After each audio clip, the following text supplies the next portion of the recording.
Terry Fox and Me, written by Beth Leatherdale, illustrated by Milan Pavlovic.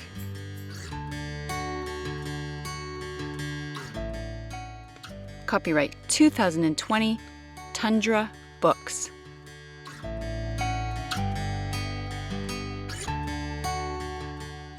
Every friendship starts somewhere.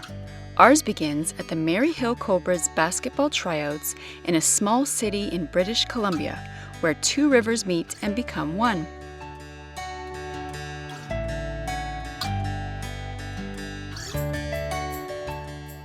The coach blows his whistle and the drills begin. The kid in the yellow shirt is the only one shorter than me. What if I'm the worst player? I dribble. I pass.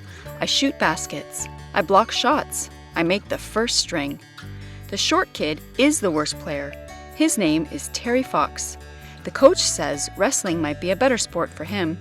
But if Terry comes to practice, the coach won't cut him from the team. I shouldn't be glad that I'm better than Terry, but I am.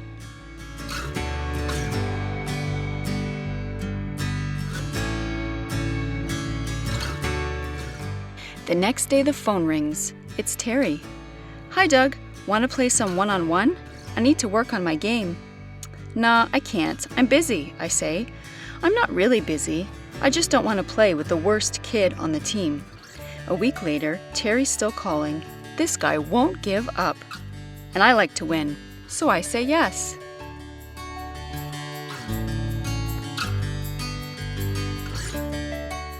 School ends, but all summer long, Terry and I practice. Terry learns to keep his head up, stay low, step back, fake. Terry's not so bad. He's funny. He likes science. Best of all, he loves basketball too.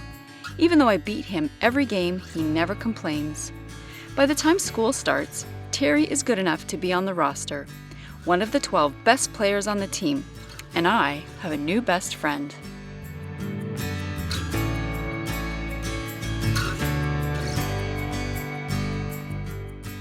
Before long, we're in high school. Terry grows taller than me. Now, when we play one-on-one, he beats me 21-0. I don't mind losing to Terry though. Well, only a little. Terry and I don't hang out much anymore. He's busy with his new basketball teammates, going to parties, and hanging out with friends. I'm busy too, training for the biggest cross-country race of my life, the provincial championships. Cross-country is the one sport Terry doesn't like. Maybe it's because he's always far behind me. The night before the championship, my mind is spinning. What if I start too fast and lose steam by the end? Or I hang back too long? What if I'm the slowest runner? The phone startles me.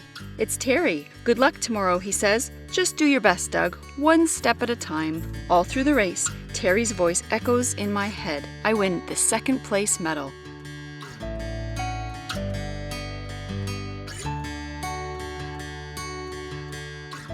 When university starts, Terry and I drive to the campus in his old beat-up car.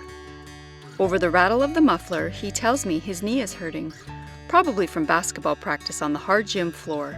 He doesn't want the coach to know. But a few weeks later, Terry can barely walk, so he goes to the hospital.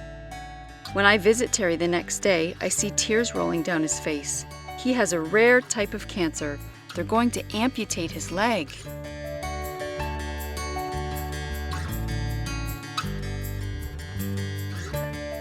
Terry is the best athlete that I know. What can he do with only one leg? But Terry says not to feel sorry for him. Losing his leg is just a new challenge.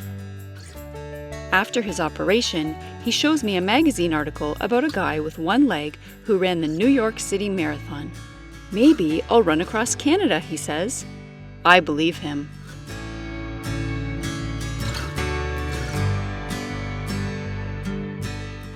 Terry stays at the hospital while he learns to walk with his prosthesis.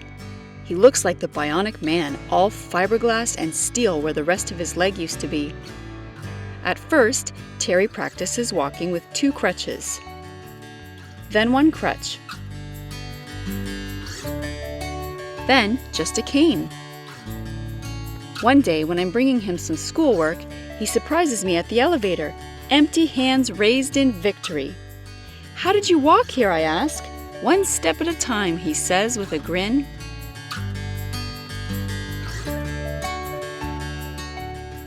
The months speed by with treatments at the cancer clinic.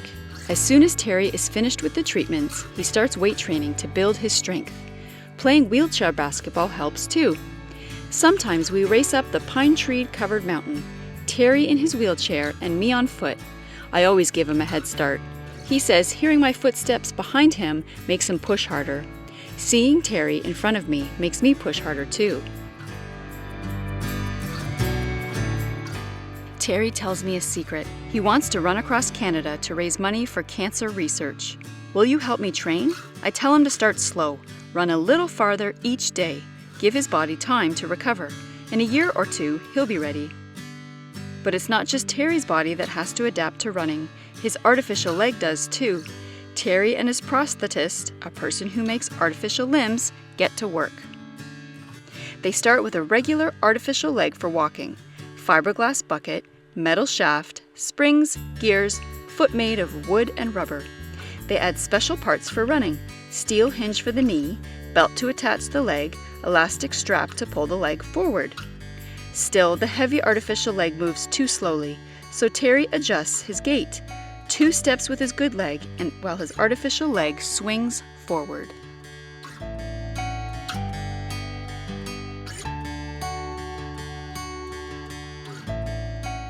Even with the new leg, running is very painful for Terry, but that doesn't stop him. Terry runs at night under the warm glow of the stars. Some nights I run with him. Some nights he runs by himself. Hop hop on his left leg, long step with his right.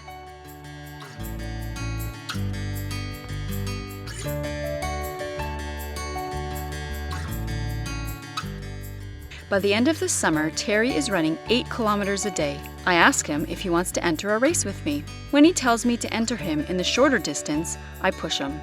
You run almost that far now. Why don't you run the longer distance? It will be a bigger challenge. For a few minutes, Terry doesn't say a word. Then he answers, "Okay, Doug, I'll do it." The 28-kilometer race is grueling. The course is steep and along a busy highway. I finish 8th, one of my best times. Terry comes in last, grinning from ear to ear. The crowd cheers. "That's my best friend," I shout. If it's the truth, it's not really bragging.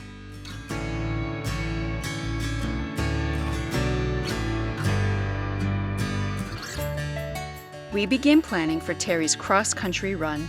He'll start in St. John's, Newfoundland next spring. To make it back home to British Columbia before winter, Terry will have to run a marathon every day, 200 marathons in a row. No one else in the world has ever run that far on one leg. Terry trains even harder.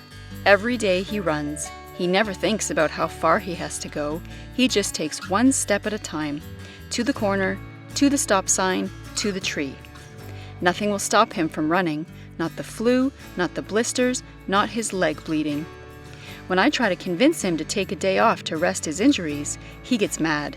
We argue, and he keeps running.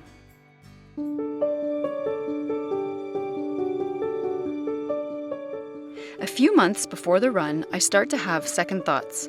I'm supposed to drive the van, get Terry water and food, and keep track of how far he runs each day, talk to reporters, and collect money. How will I do all of that? I can't talk to reporters. I don't know what to do if Terry gets hurt. Again and again, I ask Terry to find someone else to go with him.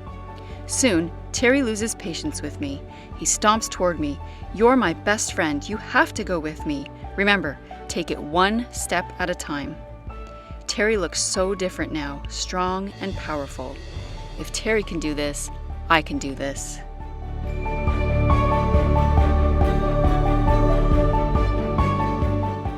When spring arrives, Terry's ready. So am I. We pick up the brand new camper van that will be our home for the next 5 months. It has everything we need: fridge, stove, stereo, beds, stinky chemical toilet. We load the cupboard with all of Terry's favorite foods: cereal, oranges, chocolate chip cookies, canned spaghetti, baked beans, peanut butter and jelly. We gather all of Terry's running gear: 8 pairs of running shoes, 5 white t-shirts, 4 pairs of gray shorts, 3 artificial legs, and 1 lucky sock.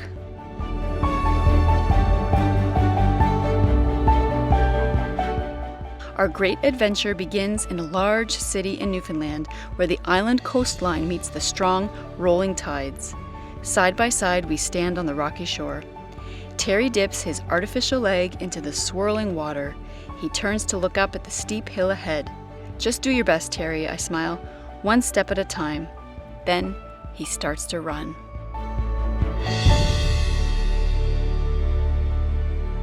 The